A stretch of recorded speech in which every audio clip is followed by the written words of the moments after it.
Everybody knows. All right, ladies and gentlemen, welcome to Daily Power Parsha. It is great to see you guys on this Friday, October 8th for DPP Daily Power Parsha. The goal today will be to conclude the Torah portion of Noach, our studies in this Torah portion, number one, and number two, to study the Haftar, which is groundbreaking. This is new, DPP charting new territory in our studies. We're up to the seventh reading. I actually kind of like this way of doing it. So we study the Shabbat reading, number 7, and we study the Haftarah, and we'll wrap it up hopefully with some pre-Shabbat inspiration. Oh, looks like Sarah dropped out and is coming back in. Perfect. Okay. Let's get ready to rumble. Hey, Sarah, welcome back in. Good to have you. Okay, I'm going to share my screen, and you should see this right here. Oh, I already toggled the Haftarah. Here we go. This is Torah reading for Noach, reading number 7. As you recall yesterday, we read about, there was a lot of chronology, but there was also the dark episode with Ham, the middle son of Noach, who assaulted his father. And we spoke about the idea. First, he points out, whatever, he assaulted his father, and then the brothers treat his father respectfully. Ham is cursed. And then we went through the family tree from Noach, and we kind of went through generations and generations of his sons and his children, grandchildren, etc. So now this takes us to reading number 7, where we have the next interesting episode, which is the generation of the Great Tower of Babel. What is the Great Tower of Babel? Let's jump in. Genesis chapter 11, verse number 1. Chapter 11, where the world goes bankrupt. Joking. Here we go. Now, chapter 11 reference. You guys with me? Just checking. Okay. I'm trying here. All right. Verse number 1. Now, the entire earth was of one language and uniform words.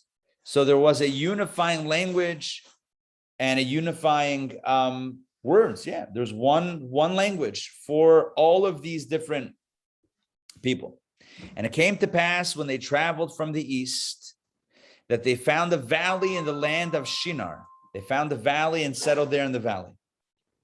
And they said to one another, "Come, let us make bricks and fire them thoroughly." By the way, this is the advent of brick making. Before that, I mentioned this Wednesday night in the Torah studies class. Before that, they would only use natural ingredients like wood and stone, things that naturally could be hewn or cut. Bricks is a manufactured component. It's a composition item.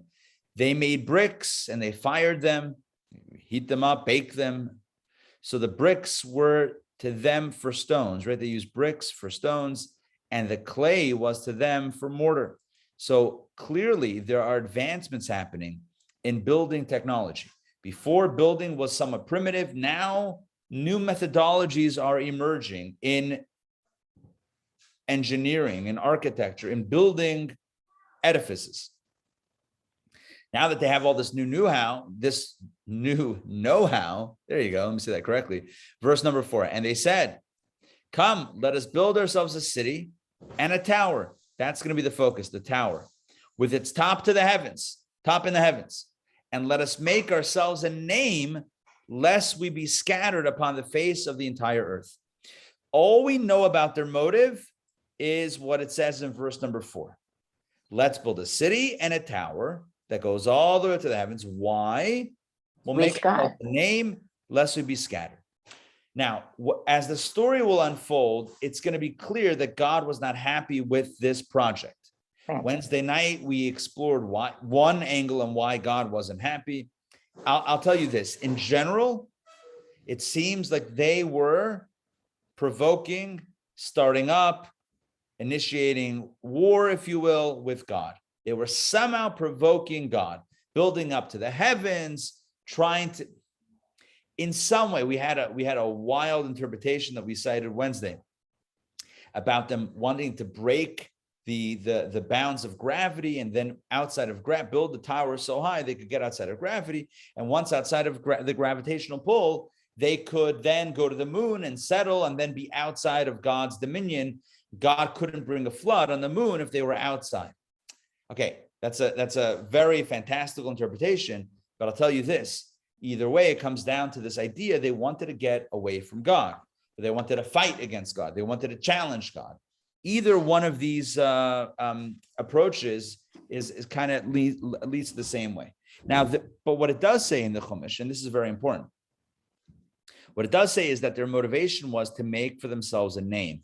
Sounds like they want to be famous, which doesn't sound so bad. I mean, everyone nowadays wants to be famous, right? Everyone wants to be a star, an influencer, someone that other people are checking out.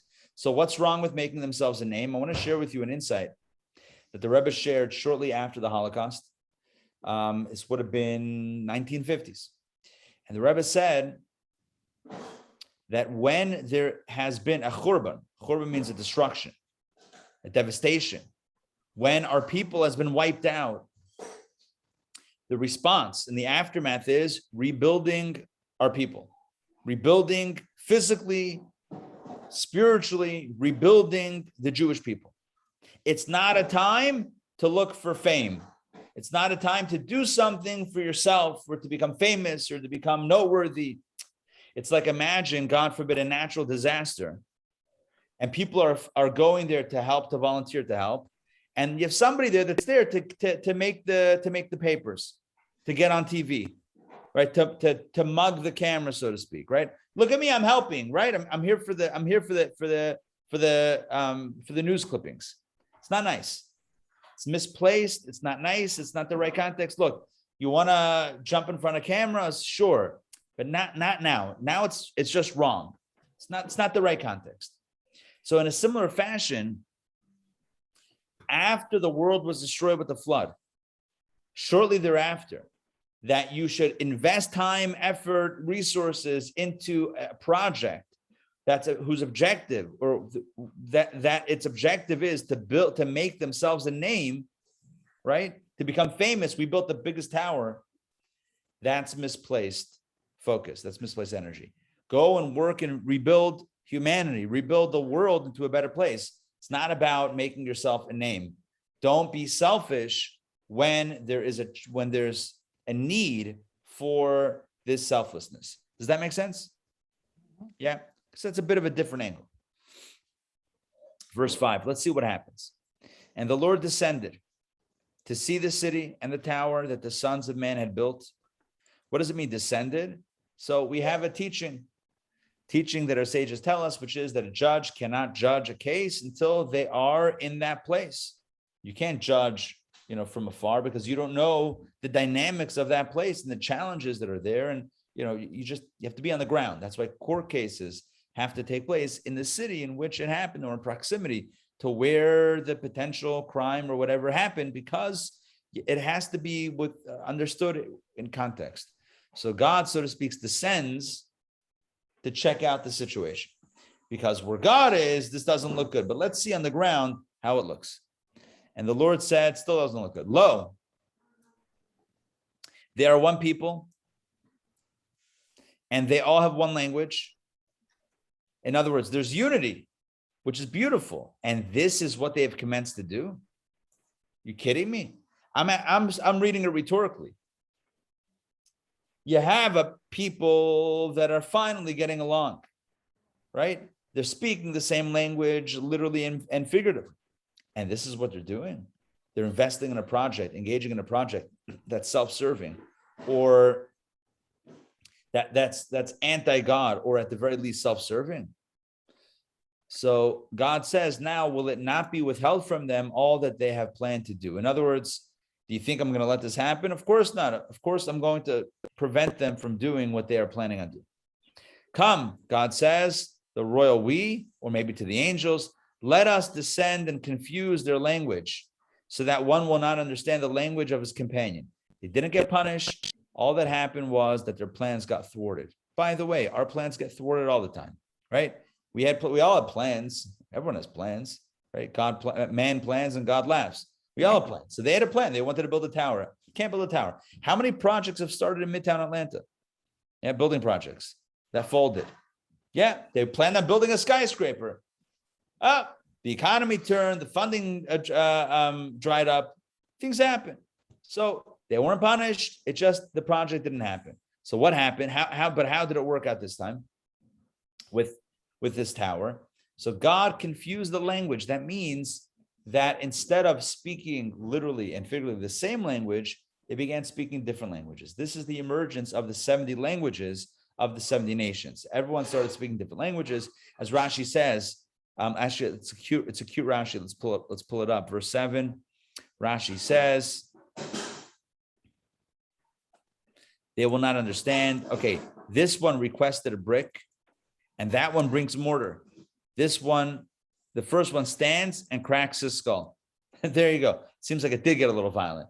Maybe not literally. I picture like Three Stooges physical humor, right? The guy asks for brick, he brings mortar. It's like, what are you doing? Ask for the thing. And before you know it, it devolves into just disunity because they're not speaking the same language.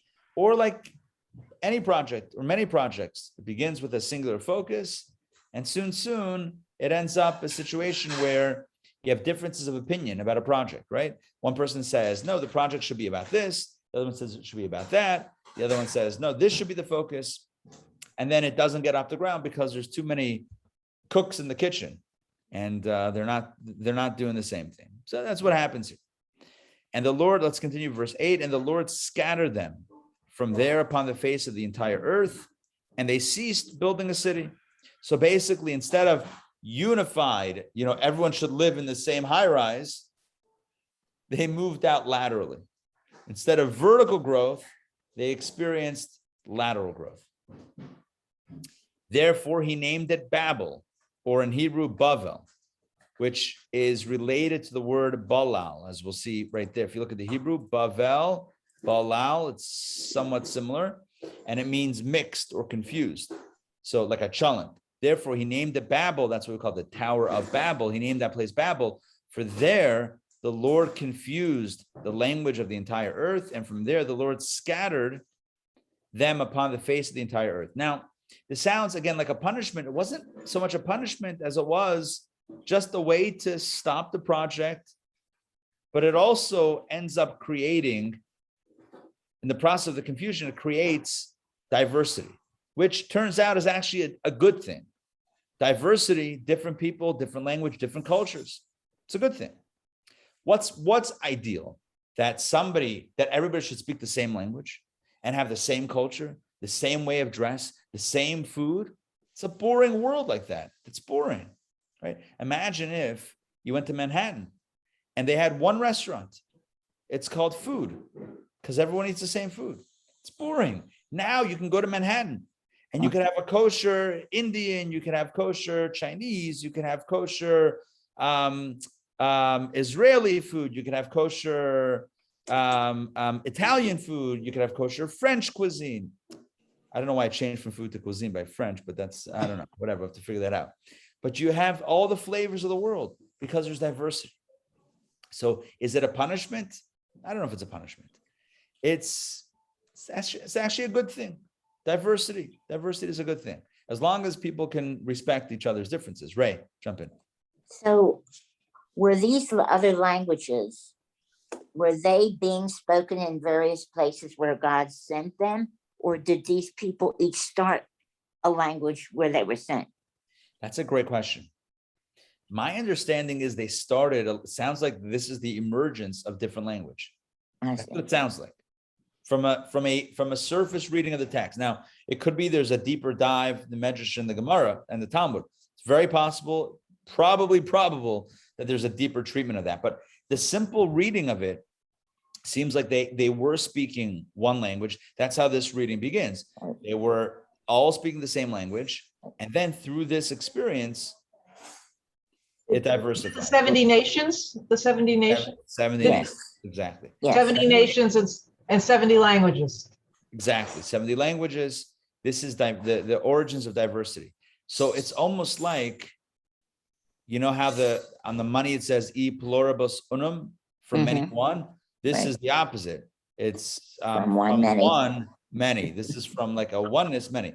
And again, you could ask, why did God mess it up? If everyone's speaking the same language, it would have been a beautiful world. Well, it depends what you use the unity for. Like if there's unity and it's used for a good thing, that's great. If it's used to, for nefarious purposes, then it's not a good thing. Then maybe we divide, just. Plus, it's like the 12 tribes. I mean, there's distinctions. We're not computers, we're not uniform. Yeah, we're not monolithic. It's not like a one, like a singular mold. The Talmud says, the greatness of God is that God creates all human beings from the same mold that he created Adam with, but everyone looks different, right? It says the minter of a coin uses a mint and all the coins come out the same. But God uses the same mint, that's what it says, and yet every person looks different. Everyone comes out different, not only in appearance, but also in thoughts and feelings and spiritual character. So that's the idea. The idea is diversity, and it's a good thing. So is it a punishment? I don't know if it's a punishment. It's a consequence. They weren't utilizing their unity properly. They were using it either to start up with God or for ego and just selfish purposes. God says, all right, now's the time to create some diversity, and that's going to naturally put an end to this negative project, and life will go on. And this is life as we know it. Okay, let's jump back in. Hold on, what am I doing here? Let's jump back into the text. Okay, now verse 10, the Torah once again gets into family tree. Here we go. These are the generations of Shem. Now remember, Shem is important. I told you this yesterday. Semite. We have a course coming up about outsmarting anti-Semitism. Anti-Semitism means anti-Semite, being anti-Semite. A Semite is really a Shemite, someone from the family of Shem. Jews come from Shem. So now the Torah focuses in on Shem. We dealt with all three sons of Noah in yesterday's reading. All of them were kind of discussed a few generations, but now the Torah focuses in, it zooms in on this one family tree, because this will lead directly to Abraham and the Jewish people, which is where the story goes next. These are the generations of Shem. Shem, the oldest son of Noah. Shem was 100 years old, and he begot Aparchshad 2 years after the flood. That means that when the flood was going on, he was the ripe old age of 98. There you go. So he was 100 years old, and he had the son Aparchshad. And Shem lived after he begot Aparchshad 500 years. And he begot sons and daughters. And Aparchshad lived 35 years, and he begot Shalach. And Aparchshad lived after he begot Shalach 403 years. And he begot sons and daughters. So Aparchshad lived, let's see. Oh, no, sorry. Shem lived 600 years. He was 100 when he had Aparchshad, and he lived another 500 years. So Shem was 600 years old when he passed away. Aparchshad was 35 when he had a child, and he lived another 403 years. So what's 35 plus 403? It's 438. 438 years. Okay, let's continue the next generation. And Shalach lived 30 years, and he begot Aver. Okay, and Shalach lived after he begot Aver 403 years, which means he lived 433 years, and he begot sons and daughters. By the way, this is very important. You see this begot sons and daughters? We're not mentioning everybody by name. We're mentioning key characters, or at least one representative per generation, so that we can see the 10 generations, how things, move from Noah to Abraham. So not everyone's mentioned. There were additional sons and daughters, and that's clearly indicated in the Torah text, right? That's it right there, and there, and there. In all the verses, it talks about sons and daughters. Let's continue. And Aver lived 34 years, and he begot Peleg.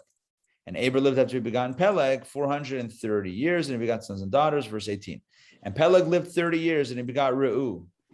And Peleg lived after he had begotten Reu 209 years. Oh, they're getting younger and younger.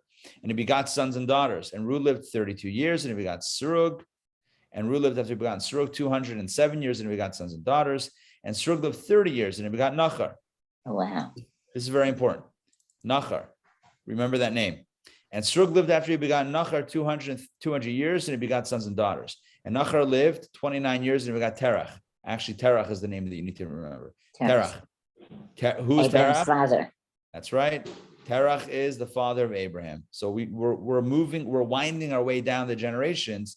And now we had, again, just to mention the generations, we had Noah, Shem. So we have Noah is 1, Shem is 2, Aparshad is 3, Shelach is 4, Aver is 5, Peleg is 6, Ru'u is 7, Srug is 8, Nachar is 9, Terach is 10, right?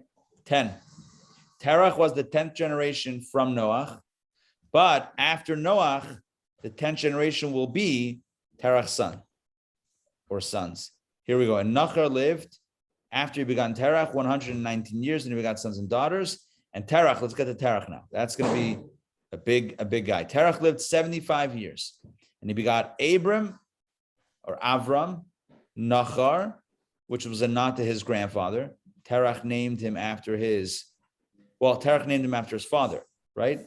His father's name was Nachar, and he named his son Nachar after his father, I guess when his father passed away. So he had 3 sons, Terach did. Avram, Nachar, and Haran. Okay, three brothers. Avram, Nachar, and Haran. And these are the generations of Terach. Terach begot Avram, Nachar, and Haran. I know we literally said it, but the Torah repeats it. And Haran begot Lot. Okay, Lot will play into the narrative, the Abrahamic narrative, as it unfolds. And Haran died during the lifetime of Terach, his father. Remember, Haran is the son, Terach is the father. Terach had 3 sons, but one of his sons, Haran, passed away at a young age before his father. So Haran died during the lifetime of Terach, his father, in the land of his birth, in Ur of the Chaldees. In the Hebrew, it's Ur Kasdim, which I'll talk about in a moment. So there are 2 brothers remaining. There were 3 brothers, right? Avram, Nachar, and Haran. Right. What happens is Haran passes away. Now, all that's left from Haran is his son Lot, which is the nephew of Avram and Nachar. This is why Lot hangs out with Avram, because his father had passed away. I'm going to speak about how his father passed away in a moment. Very, very wild story. And Avram and Nachar took themselves wives. They got married. The name of Avram's wife was Sarai. Now, you have to understand, Avram will become Avraham, and Sarai will become Sarah. But that's going to happen in a little bit. Initially, they had different names. Slightly different names. Avram and Sarai. They both got the letter Hey added to their name. Avram becomes Avraham, and Sarai becomes Sarah. They each get the letter Hey, which is a divine letter. It's for Hashem's name. They each get a letter Hey in their name, but not yet, not at this point. This is their original name, Avram and Sarai. Now that's one brother, and the other remaining brother was Nachar, and the name of Nachar's wife was Milcah, the daughter of Haran, the father of Milcah, and the father of Yiscah. All right, well, now you know the family tree. A very important clue is dropped over here. Sarai was barren. She had no child. By the way, ultimately, God, when God changes the name of Sarai to Sarah, he says, he says Abraham. He says, Avram can't have children. Avraham can. Sarai can't have children, but Sarah can. This becomes the source in Jewish law for adding a name when seeking a blessing. Sometimes if a person is seeking a blessing, so there's the idea that maybe the mazel, maybe one's destiny is not to have that blessing, but with a name change, it might kickstart a new mazel, because it's a new energy, a new spiritual energy that can it's kind of like restarting the router. It's like whatever internet connection was coming in just was not working out. You just got to restart it, and it pulls again. Refresh the IP address or whatever it is. It just pulls it again. And Donna. Yeah, is there any formality if someone as an adult nowadays would want to, take like their Hebrew name as a? Yes, sure. It's done by the Torah. It's a special blessing. So if one makes a commitment and has the blessing, and then that's it. I mean, then You it's go to the Yeah. mikvah. what? Maybe I'm not sure about the mikvah. Maybe could be that the Yes. mikvah is a part of it. It is okay. Yeah, well, what, yes. Okay, Uh, all right. But what? Yeah. But I mean, at least the synagogue part is that during the synagogue reading, at some point, there's a blessing made, and the name is formalized. We've done Rabbi. it before. We've done it before for adults. Yeah, Ray. Now there's two sides to what you're saying. Like I did change my name because my son married someone with the same name, and she was going to have to take her middle name. So I said, well, so I went, all right. So the rabbi said he wouldn't do it. Why? Because you don't know the midos of the person whose name you're taking. You can end up not good. Right. Anyway, it ended up I did it, but not with him. And so we don't know if it was for good or not for good. You know what I'm saying? I'm with you. I'm with you. Ray, you should be blessed with only open and revealed blessings. I will say this: the typical context for adding a name is typically in the case of somebody that needs, Dying. well, somebody needs healing. Yeah, somebody needs a refuah shlema. Somebody needs good health. Right. We had a name like Chaim or Chaya, which means life, or Rafael, which means healing, or the various forms of blessing. Bracha, which means blessing, for a woman. So there are names that could be. Now, someone who never was given a Hebrew name, they choose a Hebrew name. That's not changing a name. That's choosing a name, and that's definitely done. Very common. It doesn't have to be for extenuating circumstances. It could be done for embracing a Hebrew name, which is always a good thing. Yeah, so right, I always wanted to have a bas mitzvah, and also my parents made the decision not, that I have a Hebrew name, but they made a decision to give me a formal American. They made that decision, But What I is always your- wish they had what? Dina yeah. with an I. Yeah. Like my wife Leah's sister is also Dina with an I. Here's the thing. You have a Hebrew name. So now the next step is to use it. Right. Yeah. All right, Dina. So you got to use it. Exactly. By the way, it would be cool if we all went by our Hebrew names. Just Right. saying, would be a cool thing. Just not gonna lie. And again, so if you have a Hebrew name, pull it out, use it, especially in a safe context like this. Right. Absolutely. If you don't have a Hebrew name, we can schmooze about that, and we can come up with it. If you're looking to change a name or add a name, all right, that's already a more elaborate conversation. Which I think was what Ray was referencing is now you're talking about modifying energies, and so then it becomes more of a conversation. Well, I chose two good things. I chose Rachel Leah Bracha Mazel. That you cannot go wrong with that. You Covered cannot all the go wrong bases. with that. It's a lot of blessings. Okay, so the reason why this comes up is because initially they were Avram and Sarai was barren. And our sages say Sarai was barren, but not Sarah, right? Sarai was barren. True. She had no child. Let's continue. And Terach took Avram, his son. Oh, hold on. Let me slow down here. Terach was the father Yes. of the three boys.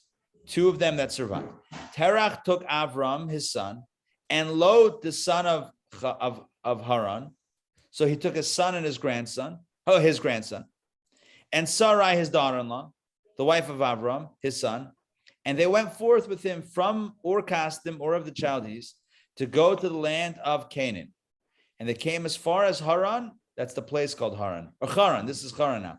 There's Haran, there's Haran. The English spells it the same. It's driving me bananas. Anyway, Haran was the brother of Avram who passed away, whose son was Lot. Haran is the place that they moved because they had to get out of Ur-Kasdim, because I'll tell you why in a second. And they settled there in Haran. And the days of Terach were 205 years, and Terach died in Haran. Okay, so I want to give you. I feel like it can get complicated. It's not complicated, but it can sound complicated. Let me try to simplify this. We have a father and 3 sons. One of the sons dies, but not before he has his own son. The grandson now is Lot. So Lot's now hanging out with the rest of the mishpacha.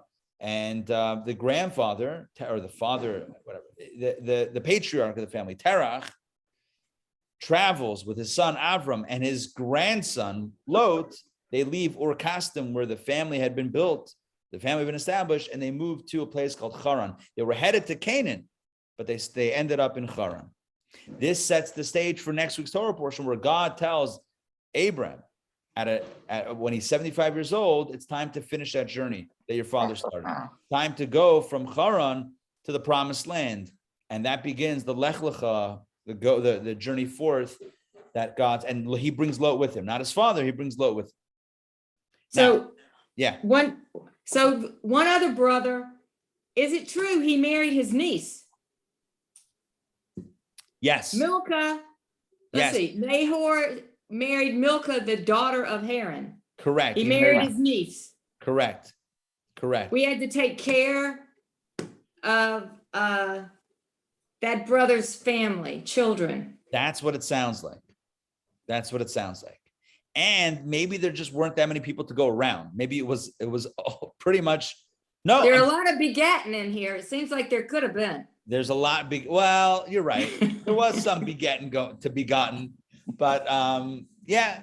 Okay, either way, but yeah, it does seem like he married his niece. Now, Avram and Sarai was also Avram's niece somehow. I forget already the family tree on her side, but they were also somehow related. Maybe not niece, whatever. So either way, the bottom line is that the journey begins, it's stopped, and next week Avram is told to carry on that journey. One thing I need to mention. How did Haran die? How did this brother die? It all goes back to why the place was called Ur Kasdim. Ur Kasdim is translated here as Ur of the Chaldees, but Ur also can mean fire. And this goes back to the king Nimrod, who we spoke about yesterday. King Nimrod, the Torah says, was a mighty and powerful king. And he was also all about idol worship and self-worship. He had the people worshiping him as a god. He called himself a god. And Avram had started thinking about and also offering and speaking about publicizing the idea of monotheism. And the king did not like this young upstart, Avram, who was, telling people about monotheism and one God, basically saying this Nimrod character is a joker. This Nimrod guy, he's nothing. He's a human being like you and I. He's nothing. God is God. This guy is nothing. The wood statues, nothing. The stone stuff, nothing. God is God. That's it. So the king felt threatened, and he warned Avram. And the king lived in Ur Kasdim. So he told, or Ur Kasdim was in that kingdom. The king tells Avram, stop your talk, stop promoting this, or else you're done for. Avram didn't stop. So the officers came, they grabbed Avram, and he warned them again, stop or else. He didn't stop. Stop or else I'll throw you into this furnace. There was a fiery furnace. He said, not doing it. They throw him into the fire. Miraculously, Avram survives. This is considered to be his first test of faith. He had famously, Avram had 10 tests of faith. This was number 1. Would he be willing to stand by monotheism under threat of being thrown into a fire? And he did, and he survived. Well, afterwards, right after he got out, they asked his brother Haran, what about you? Are you also monotheistic, or are you with Nimrod, the king? And he said, I'm with my brother Abram. They threw him into the fire, and he died. And our sages tell us the reason why he died is because he didn't really believe. He just followed his brother's lead, but he didn't really believe. So he didn't have his own merit. He was just trying to piggyback, so to speak, off of his brother, and it didn't work out. Anyway, either way, that's why his brother never makes it out of Ur Kasdim. He literally passed away, was killed by the king in that episode. Avram survived. You can imagine that Lot might have been carrying around some baggage, some trauma from that experience, knowing that his father died trying to emulate his brother, and now he's under that brother's wing, his uncle's wing. That creates a lot of drama, as we'll see as the story plays out. between Lot and Avram, they don't always get along, and ultimately they have to separate their own ways. Okay, so that's a little bit about the ending of the Torah portion. So before we get to the Haftarah, because we're going to the Haftarah today. It's a short Haftarah, but it's beautiful. So, but before we get there, let's just summarize what we learned today.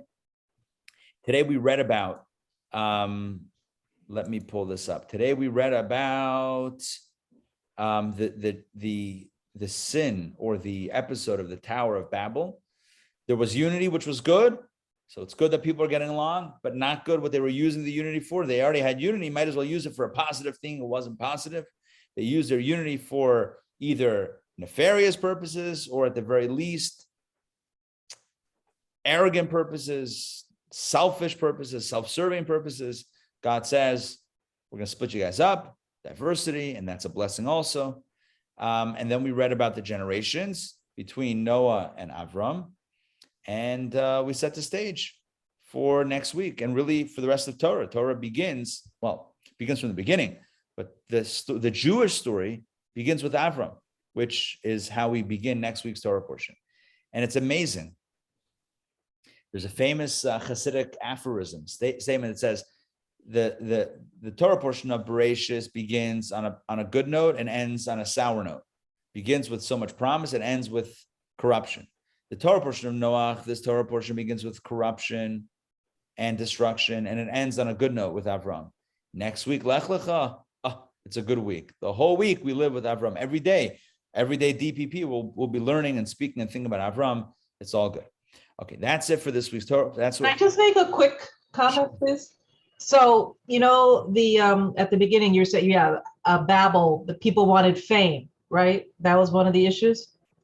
Yes. I just have to share because, one of, what things we learn from you is that if we envy other people, we don't just get what we envy, we get their whole life, right? Yes. So the whole package. Right. And the whole history. So I haven't heard this on the commentary. You must know, that young lady that was apparently murdered when she went with her fiance out. You know what I'm saying, right? Oh, laundry. Yeah. So, but the thing is, their whole thing before that was an Instagram fairy tale. So this should be a cautionary, so they had an Instagram fairy tale that whole trip. It was all recorded and they were so happy. I mean, no one has mentioned this in the news, that should be used as a question, right. And then what happened after, right, Instagram fairy tale that everyone's envious of and everyone wants. Right. And then we see the actual reality. Yeah, I mean, I think, it's a good point. I think by now we should know that what we see on anything, whether it's TV or film, movies or social media, Facebook, TikTok, Instagram, Snapchat, what you see is not necessarily the reality. So you might see a beautiful, a rosy picture of something, but we don't know what's going on, the dynamics. Sometimes it's fine. Sometimes it's innocent. Sometimes it's actually a positive experience. It's very tragic what's going on. That thing is just horrifically tragic. Now they're looking for the guy. It's crazy. Joy, yeah. I do like the Rashi after number 9. Let me check it out. After number 9. Let me do some toggling. Oh, whoops. Hold on. Let me share this. I'm like looking at it on my end, but I'm not sharing it. Hold on. Sharing is caring. Verse number 9. Scatter them. Here we go. This teaches us that they have no share in the world to come. Now, which sins were worse? Those of the generation of the flood or those of the generation of the dispersion, the tower? The former did not stretch forth their hands against God, whereas the latter did stretch forth their hands against God to wage war against him. Nevertheless, the former were drowned, while the latter did not perish from the world. So the question is, it seems like these guys were worse. They were starting up with God. The flood guys didn't. So why is it that they were punished more than these guys? That is because the generation of the flood were robbers, and there was strife between them, and therefore they were destroyed. But these behaved with love and friendship among themselves, as it says, one language and uniform words. Thus you learn that discord is hateful and that peace is great. Beautiful. That's a good message. That's a good message to end the Torah portion with before the Haftarah. The idea that God will overlook his own grievances with us or our grievances with him, as long as we're getting along. It's like, you guys are getting along. All right, I'll let you, the tower we'll make sure you don't do it. But if you're not getting along between each other, that requires a little bit more of a punishment. Okay, good. So let's get along. Now let's jump into the Haftar. So let me explain a little bit about what this is and what the origin of this is. The Haftarah is always taken from the books of the prophets, from various sections. A lot of them come from Isaiah, Ezekiel, from all throughout Scripture. Not 5 books, but the other Jewish books. The history, the way it's told, is that at a certain point in time, under a certain regime, Jews were forbidden from reading the Torah on Shabbat. Why? Because it was an effort to stamp out Judaism. They figured if people couldn't read it, if Jews couldn't read the Torah, so then that would slowly, make that practice forgotten. And once you disconnect from tradition, it's a quick jump to Judaism just disappearing altogether. Well, Jews are resourceful, and what happened in the aftermath of that decree was that Jews got together and read not from the Torah, they read from the books of the prophets, and it's called the Haftar. And it's a smaller section. It's read with a bit of a different tune, and it's appended to the Torah portion. So the Torah portion is read, then the scroll is wrapped up, and then somebody reads from a book. Somebody reads the Haftar. That's the way that it's done in many synagogues, at least. Some read from a scroll, but most read from a book. The Haftarah of this week comes from the book of Isaiah. Oh, one more thing. When those communities established this custom of reading the Haftarah because they couldn't read the Torah, they found a section that somewhat thematically relates to the Torah portion as a stand-in for the Torah portion. Now, once the decree was rescinded and we read the Torah portion and we read it to this very day every Shabbat, we still kept the tradition of the Haftarah because tradition. It became a new tradition, and now it's tradition as well. Does Haftarah have a translation, the exact word? I'm not sure. I'm sure it does, but it's not half Torah. It's spelled with a different spelling altogether than Torah. It's with a tes and not a tuf. 2 different letters in Hebrew make that T sound.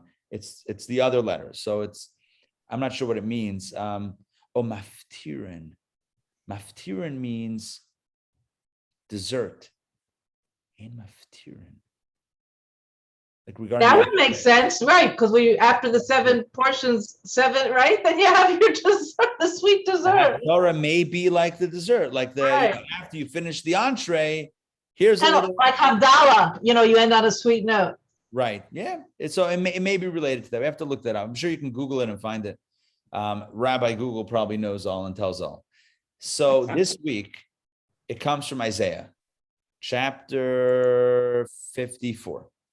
And in this section from Isaiah, let me give you a little bit of background, very quick background on Isaiah. Isaiah was from the royal family. This was at the time of the first temple. The first temple stood for 410 years. So it was like in the second half of that temple era.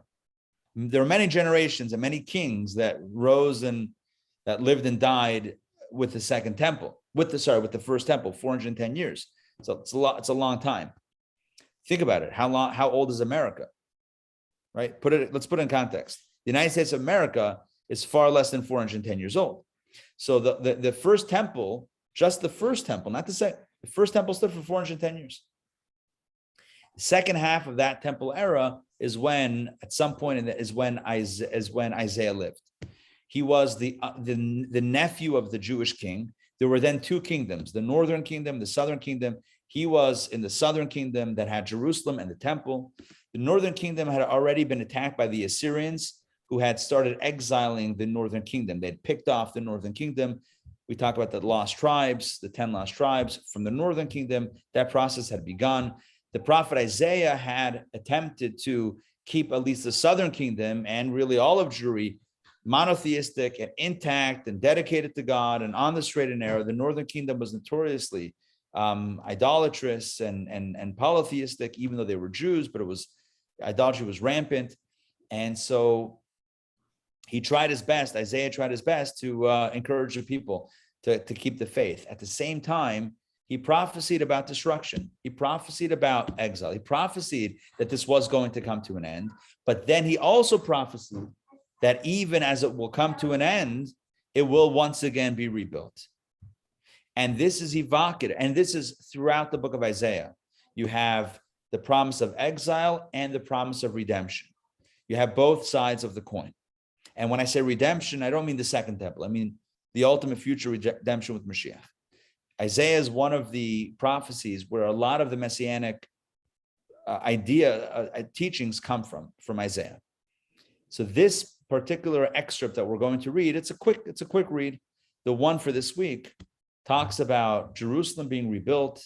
It talks about God no longer exiling the Jewish people or bringing them back. And it's evocative of the flood story, where there's destruction and then rebuilding.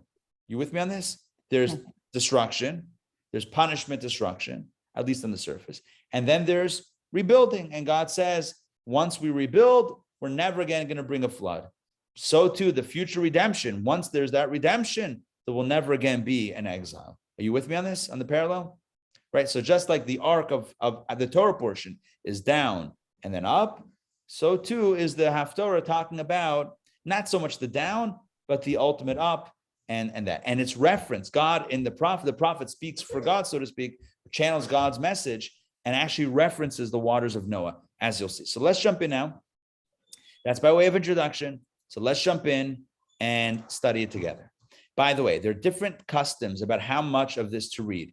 Chabad reads only a smaller section. Other communities read a longer section. And I want to share with you, once we finish this, another verse or two from the longer section, just because I think it's cool and you'll see why. Here we go. Isaiah chapter 54. Very symbolic. Everything is symbolism. Seeing you, barren woman who has not borne. This refers to Jerusalem. Jerusalem who is barren, who was wiped out and none of her children were there. There were no children around because everyone was exiled. So he says, sing, you barren woman. In other words, when Mashiach comes, when the Messiah comes, you, Jerusalem, will sing again. Burst out into song and jubilate, you who have not experienced birth pangs. For the children of the desolate one are more than the children of the married woman, says the Lord. In other words, the children of the desolate one, the Jews that are scattered, will ultimately be stronger than the children of the married woman. In other words, than the children of Edom and the other nations that antagonize the Jewish people. So we're talking about the redemption and the return of the Jewish people. Widen the palace of your tent. Jerusalem, open up your borders, so to speak, and let them stretch forth the curtains of your habitations. Do not spare, don't hold back. Lengthen your cords and strengthen your stakes. For right and left shall you prevail, and your seed shall inherit nations and repeople desolate cities. Yeah. Fear not, for you shall not be ashamed, and be not embarrassed, for you shall not be put to shame. For the shame of your youth you shall forget. The shame of your youth means exile, right? You will forget that shame, and the disgrace of your widowhood you shall no longer remember. In other words, when there's redemption, all the sorrow, all the pain will be forgotten. For your master is your maker, verse 5, and the Lord of hosts is his name, and your Redeemer. The Holy One of Israel shall be called the God of all the earth. In the Messianic era, God will be recognized by all people, by all mankind, and that's going to be the ultimate redemption. For like a wife who is deserted and distressed in spirit, has the Lord called you, right? It's like a wife who was kind of sent away, right? Out of the husband wasn't so happy.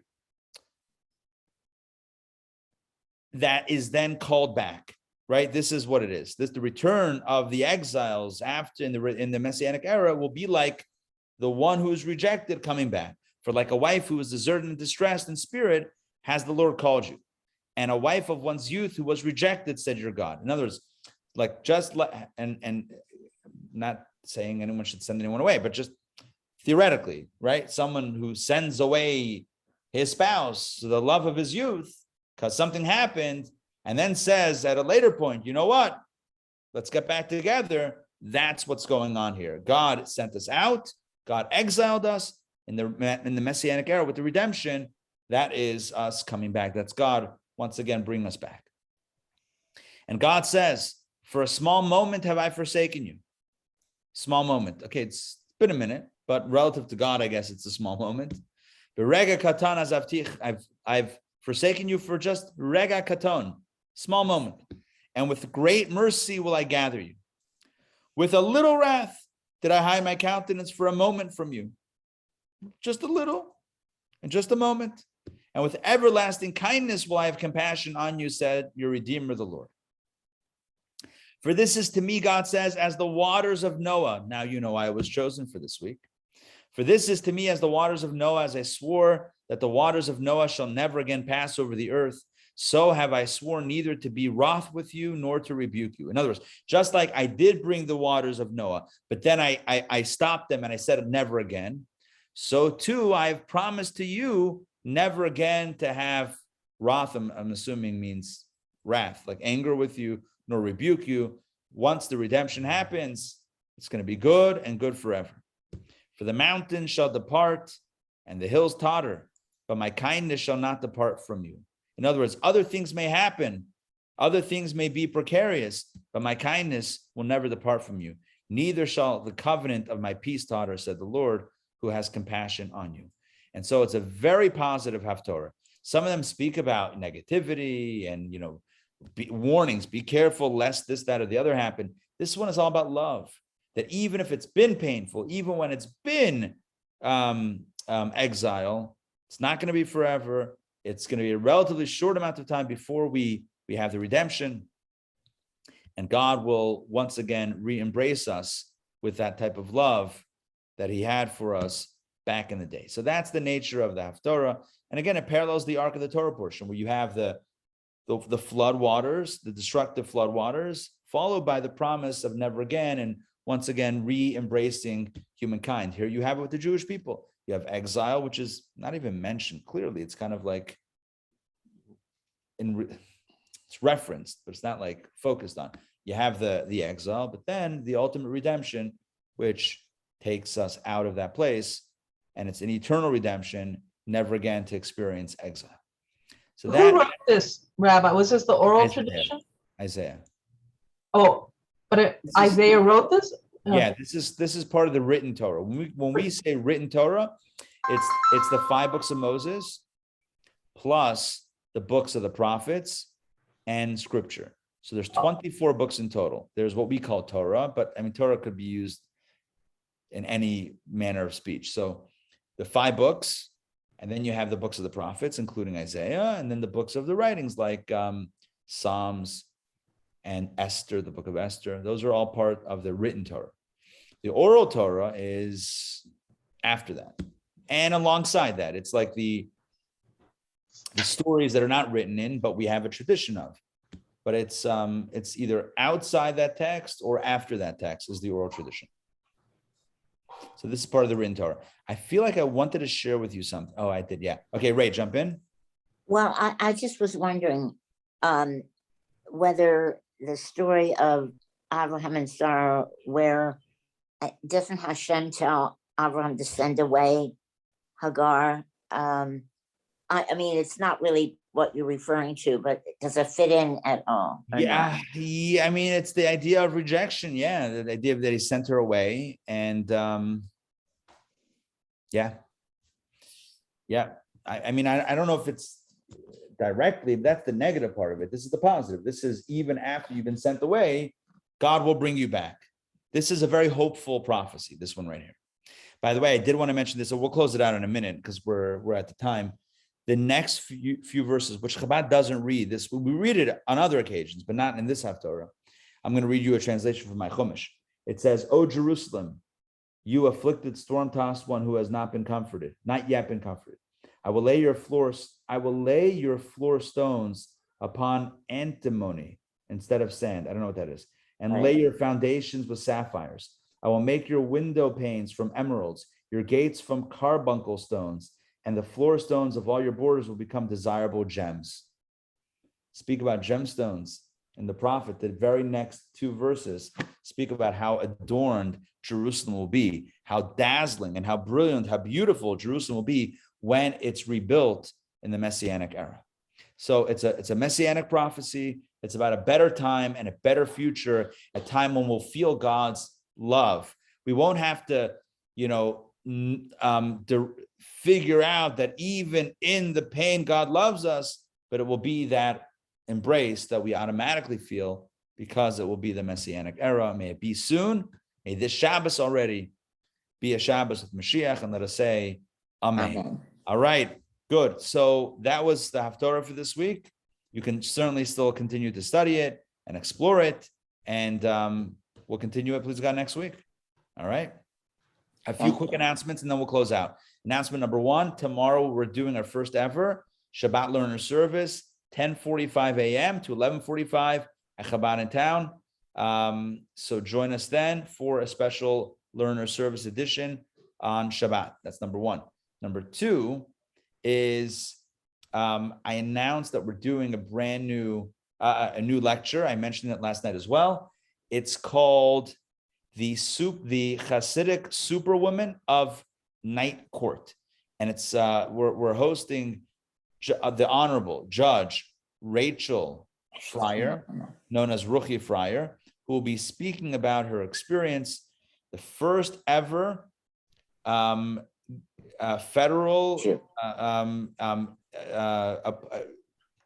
appointed position of an Orthodox Jewish woman in history.